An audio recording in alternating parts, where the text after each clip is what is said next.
If not, EG.iNcontrol will actually have that benefit of being able to choose the last map. So I'd say at this point, being up 2-1 over his opponent, he's actually in a really great position. And we're hopping right into the map. Yeah, and I honestly am a little surprised by EnControl's play in the last 2 games. Game 2 looked very shaky decision-making after the gas steal. In the following game, the 4 warp gate was a little risky, and EnControl got very, very lucky in those last stages. I mean, Sin should be kind of reeling from that loss. I'm almost glad we got an official ruling about the maps, just because that takes a little bit of time, so we won't be going into the game so hot-headedly. Right. No, actually, that's a great point. You don't want to take the results of the last game, something that happened. Oh, did we check rules on repeat strategies? Is that allowed? It says EnControl. So wanting to have a little bit of fun there, as you can see the chat right there. And moving forward, first pylon is down for EnControl, and he did spawn in the southwest position here on Steps of War, while his opponent, Blue Terran Sin, in the 2 o'clock position, that northeast portion of Steps of War. Yeah, it looks like Sin is building this supply depot at the back. EnControl has the largest mouth known to man. Sin is actually saying that he has no TVP strats, which I actually think is not true. He's been playing off these gas deals quite effectively. And this is actually a big danger that happens to players when they enter tournaments. They play well in practice, but they kind of aren't aware what is good about what they're doing in practice. You know, they just sort of play casually, happy to log in some more hours on some games, but then when they actually have to sit down and say, what am I deciding to do? It's really, really hard. Yeah, I completely understand, definitely believe that to be the case, and you've got to be careful about that, because sometimes, you know, you're playing all these players that just may not know how to handle certain types of strategies, and then you get a pro player who's also practiced the assortment of builds and assaults and timing attacks that can come at you, and it can completely change the way that you have to play.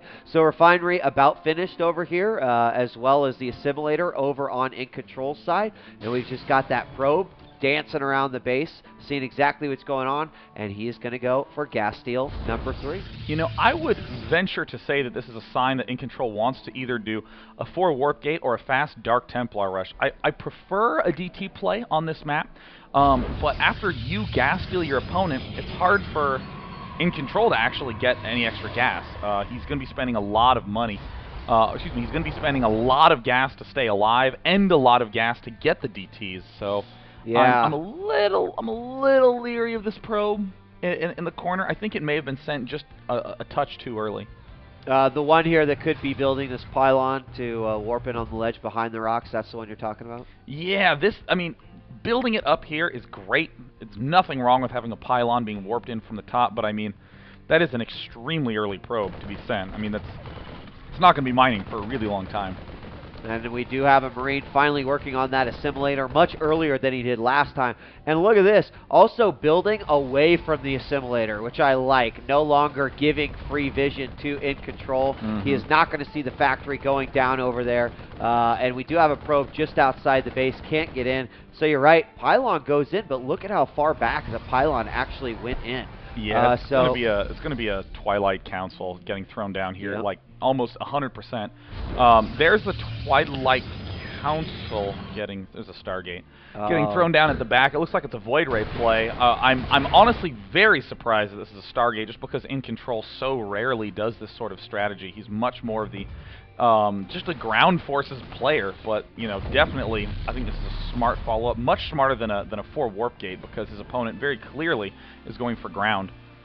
All right, well, that Stargate is about 60% right now. Meanwhile, inside the base of EnControl, 2 more gateways going down, and just that single pylon powering those 2. Hellion is going to come out, sees that probe, but is okay with him just chilling right there. Making his way over to the main base. He will find a nice block on the ramp, consisting of a Zealot and a Stalker, so he's going to go up here and maybe fire away. Oh my gosh, he's not going to move away. No, it just gives up a free Hellion right there, moving his forces back in. He did take out that probe with that Marine coming from the bunker, and that Stargate is done. Warp Gate, Void Ray on the way, and is being chrono boosted as well.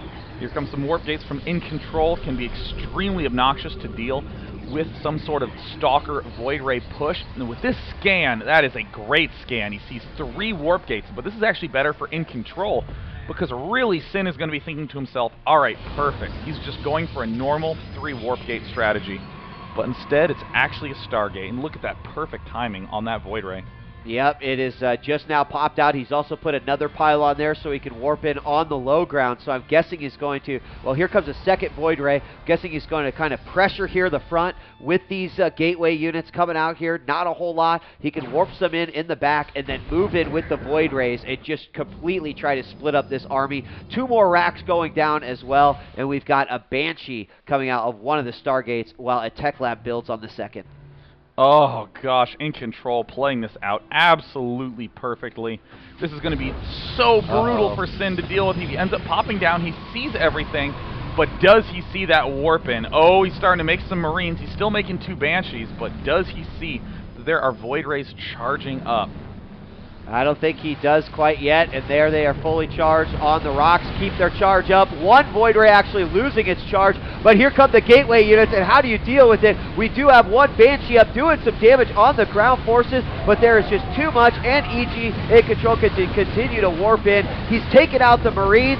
He's actually eliminated the ground forces of In Control, but now it's the Void Rays, which are fully charged here. They'll take out any single Marines that come out of there, and once again, we could see a quick strat by In Control ending in victory. Looks like he's just target firing these starports. He thinks that there's Banshees, or excuse me, Vikings coming out, but no, it's Banshees being made, and he picks the Banshee off. Will not be able to do any counter harassment. There's the good game. Sin, having a total collapse in those last 2 games. In Control will be advancing into the next rounds, but with some kind of sloppy play in games 2 and 3. Strategy was executed very, very well in that last game, though. Yeah, I mean, he won. Yeah, he won. But, you know... Did you really think the first game was sloppy? Games 2 and 3, I thought. 2 and 3. Games 1 was, you know, you watch In Control play, and you're like, that is a player who gets how to deal with the late game stages, who understands the transitions from Protoss, because any old Protoss can go Void Ray 3 Warp Gate and just win with a very, very fast push. But In Control showed us in Game 1 that he has that late game caliber. But again, I'm a little surprised, honestly, that he was investing so much into these big, fast, sort of like, I hope this wins type strategy with the hidden pylon, with the 4 Warp Gate, with the Void Ray play. Fair enough, he could have just played straight up and probably gotten a solid guaranteed 3-0. That's actually a good point. And kids, lesson of the day: scout, scout, scout. Gotta find that stuff. No doubt, no doubt. Take it out. So In Control will move on. That actually sets up our first quarterfinal matchup that we know of right now. Let's take a look at the brackets, as we now have, I believe, 5 of the Octo finals played of 16 players. That is 8 matches. There you see now our first quarterfinal will consist of In Control, Protoss versus STA Life or Star Life, Terran. So what do we got coming up next? Coming up, we have Og versus Dignitas's Zhou. Now, Zhou from Sweden, relatively slow player, but is well known for having very, very well thought out, very strong, safe builds. Og also well known for having very safe, strong openings, but it's going to be very interesting when you hit the mid game, because Og is the kind of player who does the huge 2-base Colossus pushes. Zhou is the sort of player who does the huge, crazy harassment in the mid game. So that is probably going to be the most action-packed octofinal of the day. Awesome. Well, I'll be completely happy to have a lot of action here, as we're going to take a quick break, and when we return, we resume the octofinals action here of the EG Masters Cup. If you just tuned in, don't forget, we've got all sorts of action today, and then tomorrow we're going to do it all over again, but we'll be determining a winner and seeing the final boss notebook battle as well. Very excited about all that. So how things going so far? Oh, they're going great. And I Awesome. wanted to add that if any of you have missed the games up to today, where can you get them, Mr. Wheat? They will be available on djwheat.blip.tv, and you know what? When we come back, we'll tell viewers how they... Oh, well, look at that. Oh, Look at that. Check out DJWheat.tv, your shows, Weapon of Choice Live on 3, and Epileptic Gaming schedules up there. Also, there's the VODs, DJWheat.blip.tv. Follow us on Twitter at DJWheat.